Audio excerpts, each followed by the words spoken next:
Moisturizing your skin to calming acne spots, we have 5 simple 2-ingredient aloe DIY recipes for you. Hey everyone, welcome to Beauty Farm. I'm Jujani and today I'm going to show you guys 5 aloe masks that you can try at home. Aloe is known for soothing and hydrating the skin, and since it's super gentle, it's suitable for all skin types. Aloe is also packed with vitamins E and C's, beta-carotene, and antibacterial properties, but they're even better when you pair them up with other amazing natural ingredients, so stay tuned for those. Before we get started, make sure you're subscribed to our channel Beauty Farm if you haven't already, and check out our other DIY videos. Alright, let's get started!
We recommend you to keep them in a clean container in the fridge if you decide to use them later on.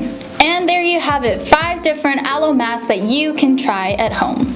Comment down below which one you want to try, or if you tried them before, let us know in the comments down below. And that's it for me today. Thank you so much for watching. Don't forget to like, subscribe, hit that notification bell, and we'll see you guys next time. Bye!